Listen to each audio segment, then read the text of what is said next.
ইদা দাখালাল আশরা শাদ্দা মিজারাহু ওয়া আহিয়া লাইলাহু ওয়া আয়কাযা আহলাহু। রাসূল সাল্লাল্লাহু আলাইহি ওয়াসাল্লাম তিনি যখন রমজান মাসের এই শেষ দশকে উপস্থিত হতো তখন তিনি এই শেষ দশককে মূল্যায়ন করত। তিনি লুঙ্গি গুটিয়ে নিতেন, লুঙ্গি বেঁধে নিতেন। সম্মানিত উপস্থিতি, এর মানে কি যে আল্লাহর নবী কি তিনি চাষি ছিলেন, খেতে যাবেন, ক্ষেত কামারে কাজ কর্মের জন্য যাবেন, এই কারণে কি তিনি লুঙ্গি গুটাচ্ছেন? এর অর্থ কি এই? জি না, এর অর্থ হচ্ছে লুঙ্গি গুটানোর অর্থ হচ্ছে যে একেবারে তিনি মনে করতেন যে এই রমজান মাসের শেষ দশককে কিভাবে মূল্যায়ন করা যায়, কিভাবে যথাযথভাবে মূল্যায়ন করা যায়, এই যথাযথভাবে পরিপূর্ণভাবে মূল্যায়ন করো তো তিনি বলতে চাইছেন, বলছেন শাদ্দা মিজারাহু, তিনি লুঙ্গি গুটিয়ে নিতেন, সেঁটে নিতেন, নেংটি মেরে নিতেন। এই কারণে তিনি বলছেন, সম্মানিত উপস্থিতি, তিনি একেবারে প্রাণপণে তিনি চেষ্টা করতেন যে এই রমজান মাসের শেষ দশককে কিভাবে মূল্যায়ন করা যায়, অর্থাৎ আল্লাহর নবী তিনি প্রাণপণে চেষ্টা করতেন। ওয়াহিয়া লাইলাহু, তিনি নিজে জাগতেন, ওয়াইকাযা আহলাহু, এবং তিনি তার পরিবার বর্গদেরকেও জাগাতেন। সম্মানিত উপস্থিতি, শেষ দশককে মূল্যায়ন করত আল্লাহর নবী প্রাণপণে চেষ্টা করতেন এবং তিনি নিজে জাগতেন। শুধু তাই নয়, তিনি তার পরিবার বর্গদেরকেও জাগাতেন। সম্মানিত উপস্থিতি, বলছিলাম লাইলাতুল কদরের ফজিলত, লাইলাতুল কদরের ফজিলত এত কেন বেশি আপনি কি বলতে পারেন? লাইলাতুল কদরের ফজিলত এত বেশি শুধুমাত্র একটি কারণে, যে এই লাইলাতুল কদরের রাত্রিতে কোরআন মাজিদকে অবতীর্ণ করা হয়েছে। শুধু তাই নয়, আবু হুরায়রা রাদিয়াল্লাহু তাআলা আনহু তিনি বলেন, নবী করিম সাল্লাল্লাহু আলাইহি ওয়াসাল্লাম তিনি বলেছেন, মান কামা লাইলাতুল কদরে ঈমানান ওয়া ইহতিসাবান গুফিরা লাহু মা তাকাদ্দামা মিন যামবিহি।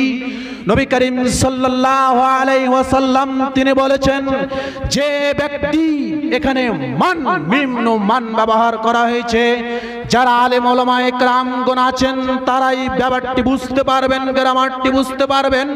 সম্মানিত উপস্থিতি, মান যে কোনো ব্যক্তি, সে নারী হোক কিংবা পুরুষ হোক, সে যুবক হোক কিংবা যুবতী হোক, সে বৃদ্ধ হোক কিংবা বৃদ্ধা হোক, সে বয়স্ক যে কোনো ব্যক্তি হোক না কেন, কোনো মানুষ যদি নেকির আশায় ঈমান সহকারে যদি এই শেষ দশককে যদি, অর্থাৎ এই লাইলাতুল কদরে যদি জাগরণ করে, লাইলাতুল কদরকে যদি মূল্যায়ন করে, জাগরণ করে, তাহলে পারে তার বিগত সমস্ত পাপ আল্লাহ তাআলা তিনি ক্ষমা করে দিবেন।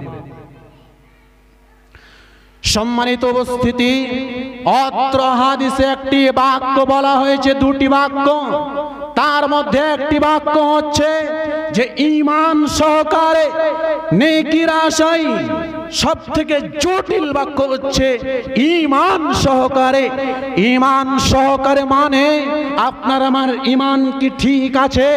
আপনি আপনার ডান হাতখানাকে বুকের মাঝখানে, বুকের কাছে নিয়ে যান, কিংবা গভীর রাতে চিন্তা করেন, আপনি চিন্তা করে দেখেন, আপনার বিবেচনা বিবেক আছে, আপনার বিবেক দিয়ে আপনি একবার চিন্তা করে দেখুন যে আপনার আমার নিজের ভিতরে কতটুক ঈমান আছে।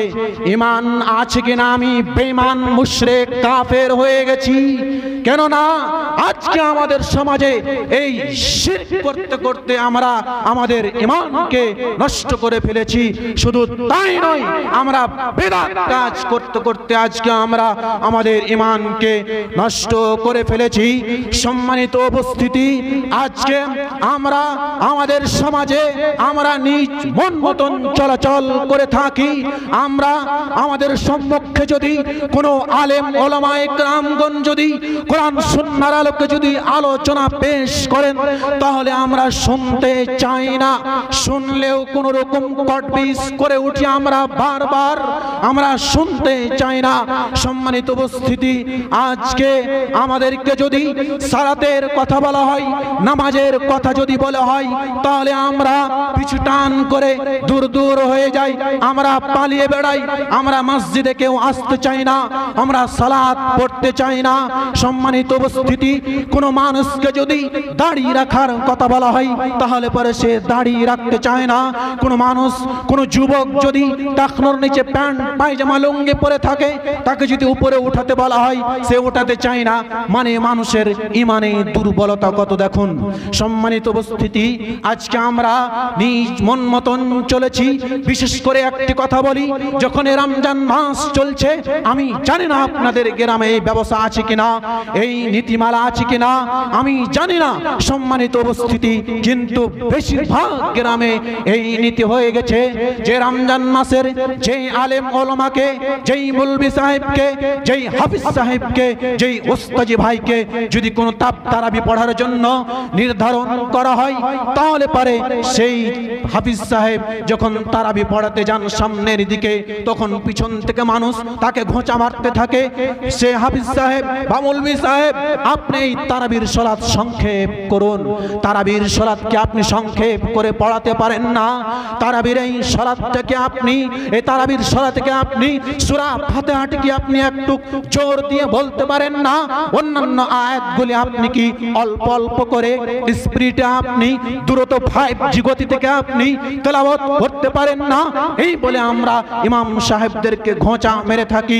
সম্মানিত উপস্থিতি, এখানে আপনাকে আমি একটা কথা বলে থাকি, এই তারাবির সালাত, এই তারাবির সালাত হচ্ছে নফল সালাত। এই তারাবির সালাত যদি আপনি আদায় না করেন, আপনার সিয়াম হয়ে যাবে, বিন্দু পরিমাণ আপনার সিয়ামের কোনো ক্ষতি হবে না। কিন্তু সবচাইতে দুঃখজনক হলো, কমেন কথা হচ্ছে যে আপনি তারাবির সালাতে পড়তে এসে আপনি ওই যে আপনি ইমাম সাহেবকে ঘোঁচা মেরে সালাত যা আপনি 5G গতিতে পড়ানোর জন্য তাকে জোরালো ভাবে আপনি তাকে আদেশ করছেন, বলছেন, তাকে আপনি ঘোঁচা মারছেন। সম্মানিত উপস্থিতি, এর কারণে সালাত আপনার জন্য একটা, আমাদের জন্য আজকে আমাদের সমাজে ঠাট্টা বিদ্রূপ হয়ে উঠেছে। সম্মানিত উপস্থিতি, এটি করা যাবে না। সম্মানিত উপস্থিতি, এই ছাড়া আমাদের ভিতরে আমাদের বেশ কিছু আলেম ওলামারও আমাদের দস্তুরিটি রয়েছে। শুধুমাত্র জনগণের যদি আমরা ভুল খুঁজে বেড়াই তাহলে পারে এটা ভুল হবে, কিন্তু না, বিশেষ করে আমি নিজে একজন বলতে চাইছি। তবে সব আলেমের কথা বলছি না, সব মাদানী সাহেবকে বলছি না, সব রিয়াজি সাহেবের কথা বলছি না, সব হাফিজ সাহেবের কথা বলছি না, সব ইসলাহি সাহেবের কথা বলছি না, সব আলিয়াবি সাহেবের কথা বলছি না। বেশিরভাগই এমন আলেম ওলামা ইকরামগণের চরিত্র এমন লম্পট হয়ে দাঁড়িয়েছে যে পাবলিকটাকে যেই দিকে নিয়ে যায় সে ওই দিকেই যায়। সম্মানিত উপস্থিতি, এমন ওলামা ইকরামগণ আছে যে তারা বক্তব্য পেশ করে থাকে যে আলেম ওলামা ইকরামগণ, অর্থাৎ মসজিদের যারা কমিটিগণ রয়েছেন, মাদ্রাসার যারা কমিটিগণ রয়েছেন, বা পাবলিক শ্রোতা মুসল্লি রয়েছে, এনারা যেভাবে বলেন, যেভাবে তাকে বক্তব্য পেশ করতে বলেন, ওইভাবে তারা বক্তব্য পেশ করে থাকে, অর্থাৎ পাবলিকের মন মতন চলে থাকে। সম্মানিত উপস্থিতি, এই শরীয়ত কোরআন হাদিস কোনো আপনার কোনো আলেম ওলামার কোনো বাপের পৈতৃক সম্পত্তি নয়। যে বাপের পৈতৃক সম্পত্তি নয় মানে যে তার বাপের পৈতৃক সম্পত্তি গিয়ে ডান দিক থেকে হাল বাইতে শুরু করবে, না বাম দিক থেকে শুরু করবে, না সামনে থেকে শুরু করবে, না পিছন থেকে শুরু করবে। তার কোনো আলেম ওলামার হোক না কেন, কোনো মুফতির বাটা মুফতির হোক না কেন, কোনো হাজির বাটার হাজির হোক না কেন, এই শরীয়ত কোনো বাপের বাটার পৈতৃক সম্পত্তি নয় যে সে নিজ মন মতন চলাচল করবে। কোরআন হাদিসে যা আছে তাই বলতে হবে, তাই মেনে চলতে হবে। জান চলে গেল আপনাকে তাই করতে হবে। আপনার শুলি হলে আপনাকে সত্য কথা বলতে হবে। মরমে আবু হুরায়রা রাদিয়াল্লাহু তাআলা আনহু তিনি বলেন, নবী করিম সাল্লাল্লাহু আলাইহি ওয়াসাল্লাম তিনি বলেছেন, এই পৃথিবীর বুকে তিনটি এমন আমল রয়েছে, তিনটি এমন কর্ম রয়েছে, তিনটি এমন কাজ রয়েছে, যেই তিনটি কাজ করলে মানুষ ধ্বংস থেকে বেঁচে যাবে।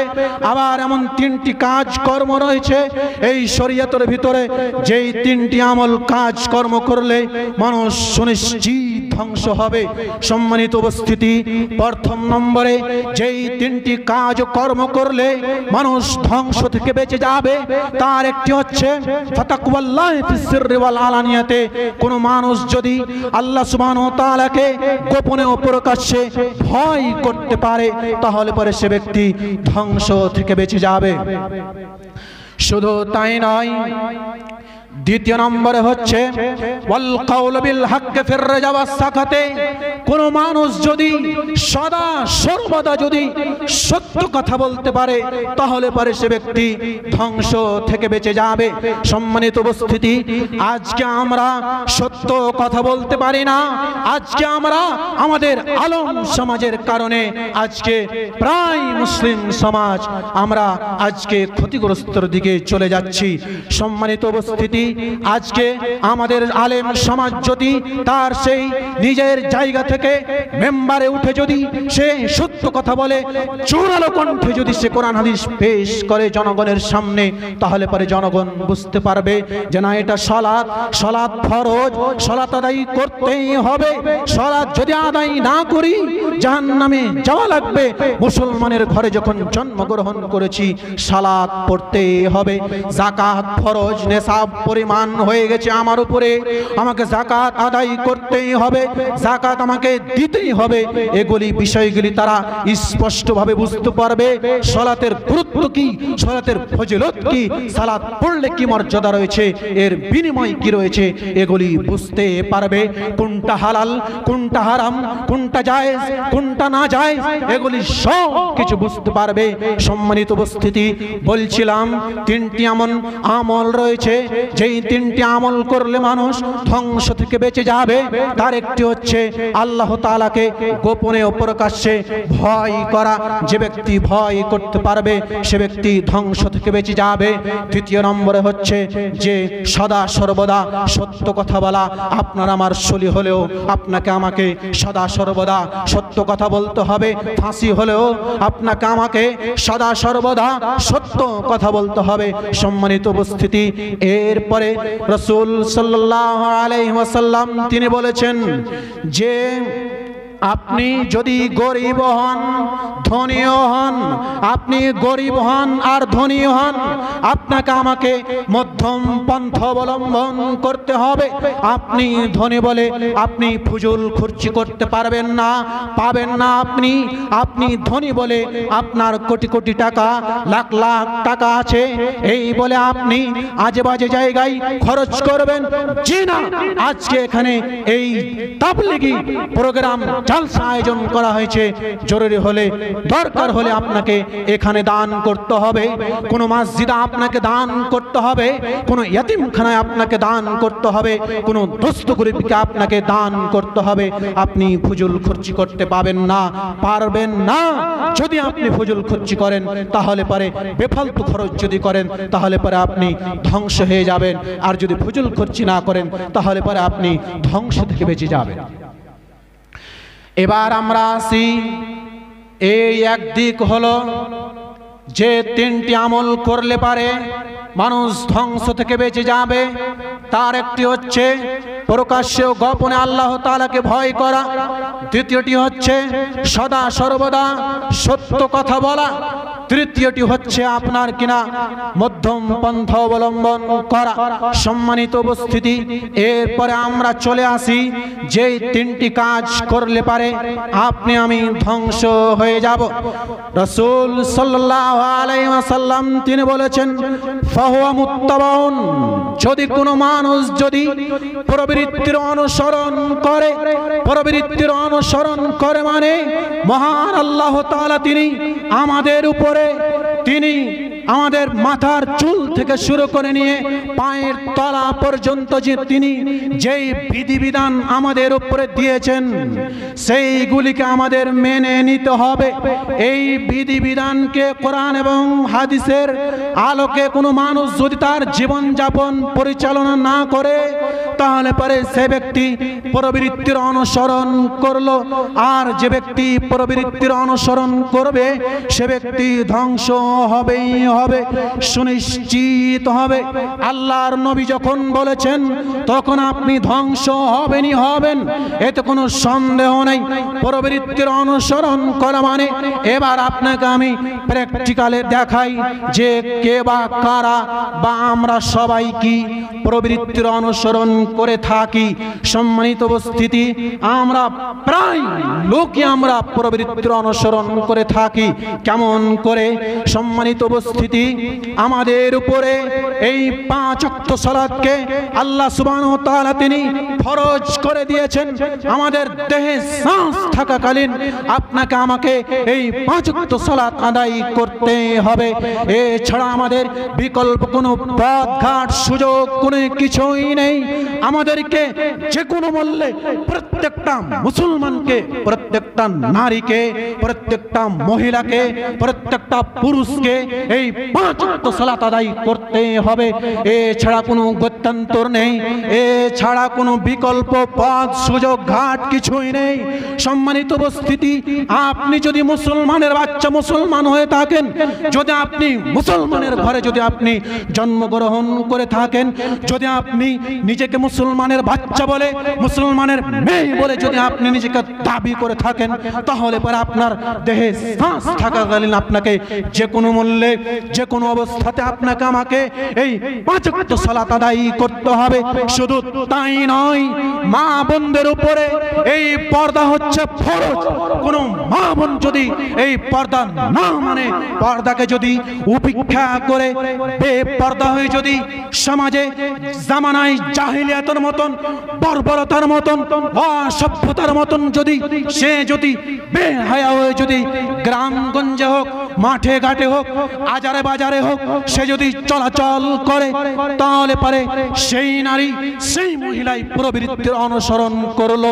সম্মানিত উপস্থিতি, আজকে আমাদের মা বোনদের দেখা যায় যে আমরা রাস্তার পাশে আমরা গোসল করে থাকি, থালা মেজে থাকি, থালা মাজতে গিয়ে, গোসল করতে গিয়ে, চলাচল করতে গিয়ে আমাদের মাথায় কাপড় থাকে না, আমাদের গায়ে কাপড় থাকে না, আমরা হাফ ব্লাউজ পরিধান করে থাকি। জিনা চলবে না, এই হচ্ছে প্রবৃত্তির অনুসরণ করা। শুধু তাই নয়, আপনার স্বামী হচ্ছে কাপুরুষ, আপনার স্বামী হচ্ছে কাপুরুষ, আপনার স্বামী হচ্ছে কাপুরুষ, যাকে আরবিতে বলা হয় মুখান্নাস, হিজড়া যাকে বলা হয়।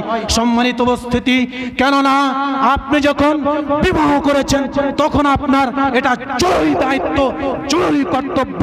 আপনি বিবাহ করেছেন যখন, তখন আপনার স্ত্রীকে আপনাকে আপনার কন্ট্রোলে রাখতে হবে। সম্মানিত উপস্থিতি, যদি আপনি কন্ট্রোলে যদি আপনি না রাখতে পারেন, সংযত করে যদি আপনি আপনার স্ত্রীকে না রাখতে পারেন, যদি আপনার স্ত্রীকে যদি আপনি আপনার নিজের কন্ট্রোলে কোরআন হাদিসের মোতাবেক যদি তাকে জীবন পরিচালনা করাতে না পারেন, তাহলে পরে আপনি হচ্ছেন কাপুরুষ, দায়ুস। আপনি জান্নাতে যাবেন না, আপনি জান্নাতে যেতে পারেন না, আপনি জান্নাতে যাবেন না, এ কথা আল্লাহ রাসূল বলেছেন।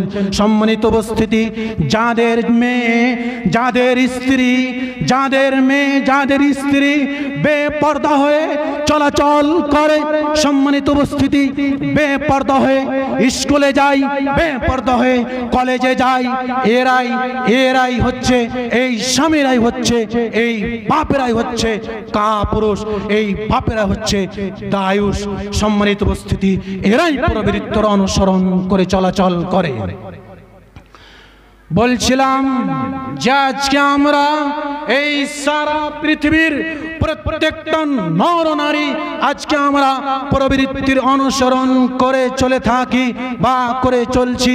সম্মানিত উপস্থিতি, এই প্রবৃত্তির অনুসরণ করা যাবে না। শুধু তাই নয়, আরো প্র্যাকটিক্যালি আপনাকে আমি দেখাই যে প্রবৃত্তির কি অনুসরণ করে চলছি। তা হচ্ছে এই বিড়ি খাওয়া হচ্ছে হারাম, এই বিড়ি সিগারেট খাওয়া হচ্ছে হারাম। কোন মুসলমানের বাচ্চা মুসলমান যদি এই বিড়ি খায় তাহলে পারে সেই প্রবৃত্তির অনুসরণ করলো। কোন মুসলমানের বাচ্চা মুসলমান যদি সিগারেট খায় তাহলে পারে সেই ব্যক্তি প্রবৃত্তির অনুসরণ করলো। শুধু তাই নয়, কোন মুসলমানের বাচ্চা মুসলমান যদি সুদ ঘুষে লিপ্ত থাকে, সুদ খায়, ঘুষ খায়, কাউকে সুদ দেয়, ঘুষ দেয়, তাহলে পরে সে ব্যক্তি প্রবৃত্তির অনুসরণ করলো। শুধু তাই নয়, সম্মানিত উপস্থিতি, আজকে আমাদের সমাজে আজকে আমরা চায়ের দোকানে বসে আজকে আমরা অপরজনের অনুপস্থিতি আজকে আমরা গীবত করে থাকি, চুগলখড়ি করে থাকি। যেই ব্যক্তি যে আপনার মুসলমান ভাই সেই চায়ের দোকানে উপস্থিত নাই খো, তার ব্যাপারে আজকে আমরা গীবত করে থাকি, চুগল করে থাকি। আজকে আমরা তার বদনাম করে থাকি। জিনাই বদনাম করা যাবে না। সম্মানিত উপস্থিতি, এই বদনাম করা হচ্ছে বড় গুনাহ, কাবিরা গুনাহ। যে ব্যক্তি করবে সে ব্যক্তি পরবর্তীর অনুসরণ করলো। সম্মানিত উপস্থিতি, শুধু তাই নয়, এই প্রবৃত্তির আজকে আমাদের সমাজে আজকে আমরা প্রবৃত্তির অনুসরণ করে চলেছি। এবার আমরা চলে আসি একটু যুবকদের কাছে। সম্মানিত উপস্থিতি, যেই সব যুবক তারা তাদের প্যান্টকে, জিন্স প্যান্ট হোক, ফুল প্যান্ট হোক, লুঙ্গি হোক, পায়জামা হোক, যারা তাদের প্যান্ট পায়জামা লুঙ্গিকে যারা টাকনোর নিচে ঝুলিয়ে পরিধান করে, এরাই প্রবৃত্তির অনুসরণ করে চলাচল করে। সম্মানিত উপস্থিতি, শুধু তাই নয়, আজকে আমাদের সমাজের যুবকেরা আজকে আমরা ফ্রি ফায়ার নিয়ে ব্যস্ত হয়ে গেছি। আজকে আমাদের যে ছেলে মেয়েদেরকে মাদ্রাসার শিক্ষার দিকে তাদেরকে আহ্বান জানাতে হবে। মাদ্রাসার সুশিক্ষায় শিক্ষিত করে সুন্দর কোরআন এবং হাদিসের শিক্ষায় গড়ে তুলতে হবে। এদিকে আমাদের ভ্রুক্ষেপ নেই। আজকে আমাদের ছেলে মেয়েদের বয়স যখন 10 কিংবা কোন রকম ছেড়ে যখন 12 বছরে পদার্পণ করে, 12 বছর যখন হয়ে যায়, তখন আমরা তাদেরকে সাধারণত বলে থাকি, বেটা স্কুলে যাও কিংবা মাদ্রাসায় যাও। 1 থেকে 2 বছর, 1.5 থেকে 2 বছর, 2.5-3 বছর মাদ্রাসাতে যাই। এরপরে যখন আর সেই ছেলেটি, সেই যুবকটি যখন মাদ্রাসায় আর যেতে চাই না, তখন আমরা তাকে বলি যে তুমি চলে যাও, বাইরে চলে যাও, বাইরে থেকে তুমি টাকা ইনকাম করে আমাকে দাও। সম্মানিত উপস্থিতি, যে না, এখানে আপনার জরুরি কর্তব্য ছিল তাকে পিটিয়ে কোরআন এবং হাদিসের জ্ঞান দেওয়া, সুশিক্ষায় শিক্ষিত করে গড়ে তোলা। সম্মানিত উপস্থিতি, আপনি একজন বাপ হিসাবে আপনার এটা জরুরি দায়িত্ব ছিল। কিন্তু যে না, 12 বছর বয়স যখন তার হলো, তখন আমরা তাকে বাইরে পাঠিয়ে দিই। সেই যুবককে, সেই ছেলেটাকে বাইরে পাঠিয়ে দিই। বাইরে যাই, 1 বছর 2 বছর কাম করার পরে 10-20 হাজার টাকা যখন ইনকাম হয়ে গেল, তখনই একটা বড় একটা মোবাইল ফোন কিনে নিল। মোবাইল ফোন কিনে নিয়ে কত যুবক, কত বেশ্যালয়ে মহিলাদের সাথে দিন রাত সে গল্পতে মগ্ন থাকে, জেনায় লিপ্ত থাকে। সম্মানিত উপস্থিতি, শুধু তাই নয়, রাত 12টা, 1টা, 2টা, 3টা অবধিও যুবক, আপনার ছেলে, আপনার বেটা, দেখবেন আপনি চেক করবেন, ল্যাপের তলে মুখ ঢুকিয়ে ফ্রি ফায়ার খেলে। তা না হলে বেশ্যালয় মহিলাদের সাথে, মেয়েদের সাথে সে গল্পে লিপ্ত থাকে, জেনায় লিপ্ত থাকে। আপনি কি আজকে চেক করবেন? সম্মানিত উপস্থিতি, যদি আপনার ক্ষমতা যদি না থাকে, আপনাকে বিবাহ করতে হবে না। স্বয়ং আল্লাহর নবী আপনাকে নিষেধ করেছেন, ইয়া মাশারাস শাবাব মান ইসতাতা মিনকুমুল বাতা ফালইয়াতাযাওয়াজ। হে যুবক দল, আল্লাহর নবী তিনি বলছেন, ইয়া মাশারাস শাবাব, হে যুবক দল, তোমাদের ভিতরে যাদের বাতের ক্ষমতা আছে তারাই তোমরা বিবাহ করো, নচেত বিবাহ করিও না। না, তোমরা রোজা রেখে রেখে সিয়াম পালন করে করে তোমরা তোমাদের যৌবনকে ধ্বংস করে দাও, মাটি করে দাও, ধ্বংস করে দাও। স্বাভাবিক যে ব্যক্তি সিয়াম পালন করবে তার শরীর দুর্বল হয়ে যাবে। আপনার যদি ক্ষমতা না থাকে তাহলে পরে আপনি কেন বিবাহে বসতে গেলেন? আপনি বিবাহ করলেন কেন? আল্লাহর নবী স্বয়ং তিনি নিজে আপনাকে বিবাহ করতে নাকচ করেছেন। সম্মানিত উপস্থিতি, মা বোন কথা বলবেন না, এখানে কোনো কথা বলার জায়গা নাই। আপনার একটু লজ্জা করা উচিত, বেহায়া বেশরমের মতন এখানে আল্লাহ তার রাসূলের বাণী পেশ করা হচ্ছে আর আপনি সেখানে বসে গল্প করছেন। সম্মানিত উপস্থিতি, মনে কিছু করবেন না, এরকম কোরআন হাদিসের আলোচনা চললে আপনি মুখ খুলতে পাবেন না, আপনাকে মুখে তালা দিয়ে হলেও আপনাকে সেখানে বসে থাকতে হবে। যদি কোনো মা বোন আপনার পিঠে যদি গুতা মেরে পা দিয়ে মুড়িয়ে যদি আপনাকে চলে যায়, আপনার হাতের উপরে, আপনার জাঙ্গের উপরে, পায়ের উপরে যদি সে লাথ মেরে যদি অতিক্রম করে যায়, এরপরে আপনি মুখ খুলতে পাবেন না।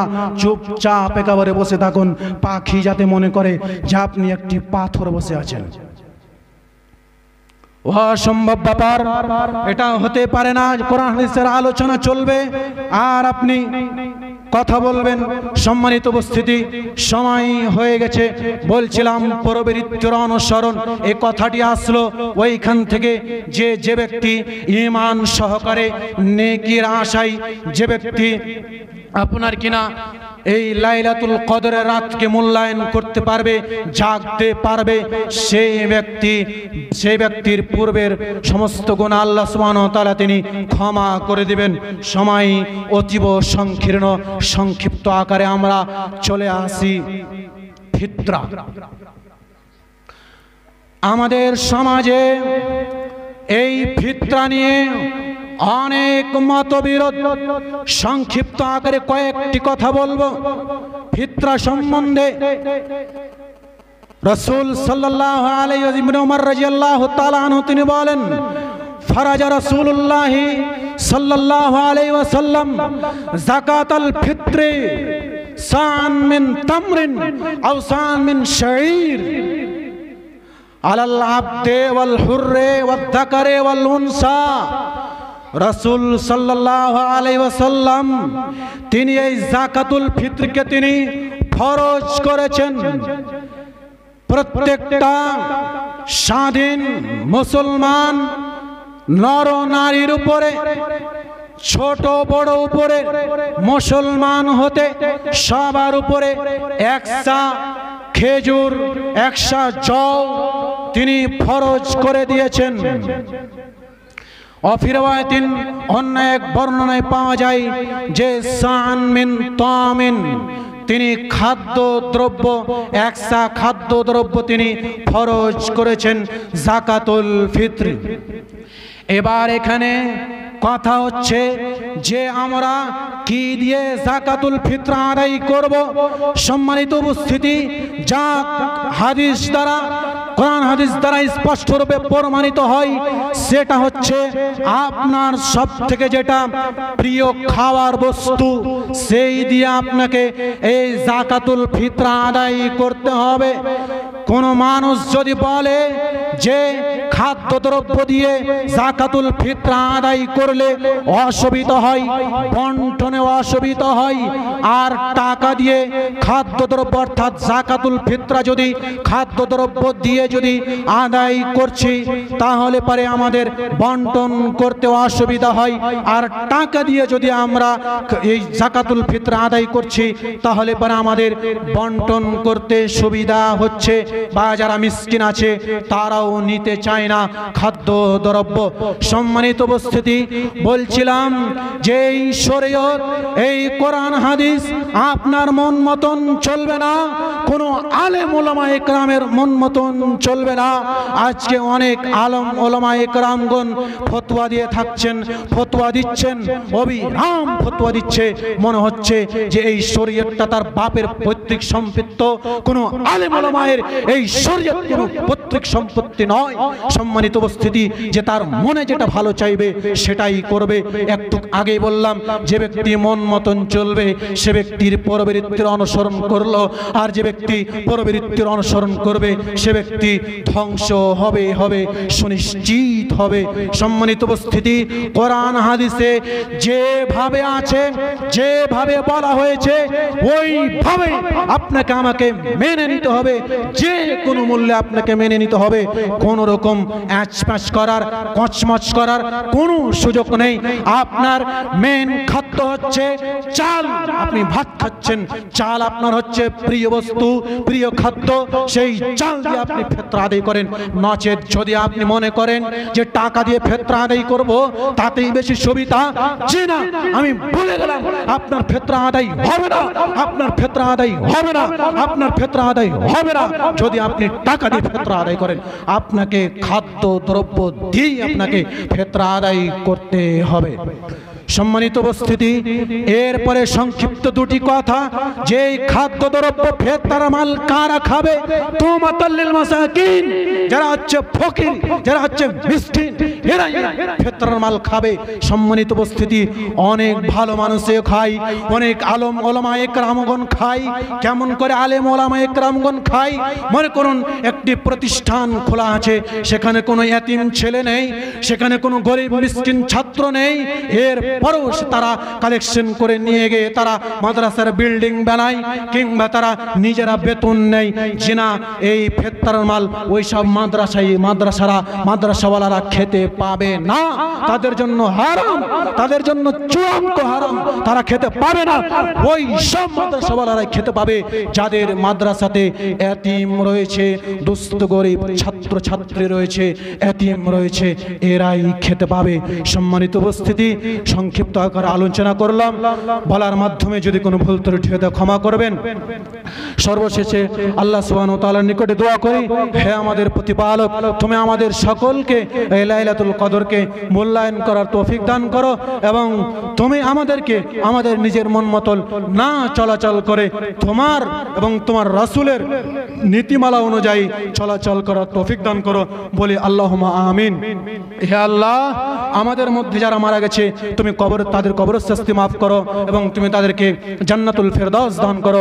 হে আল্লাহ, তুমি এই তাবলীগি ইজতিমাটিকে তুমি আজকের কবুল করো। বললে আল্লাহুম্মা আমিন। হে আল্লাহ, তুমি আজকের এই তাবলীগি ইজতিমাটিকে পরকালে আমাদের জন্য জান্নাত যাওয়ার ওসিলা বানিয়ে দাও। এ বলে আজকের সংক্ষিপ্ত আলোচনা এখানেই শেষ করছি। আসসালামু আলাইকুম ওয়া রাহমাতুল্লাহি ওয়া বারাকাতুহু। আসসালামু আলাইকুম।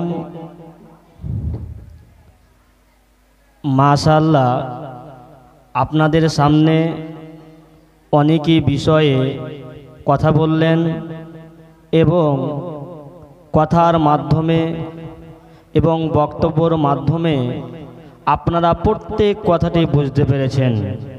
কেননা একটি কথা বললেন সালাত প্রসঙ্গে, আল্লাহর নবী বলেছেন আস-সালাতু নূর, নামাজটা হচ্ছে আলো।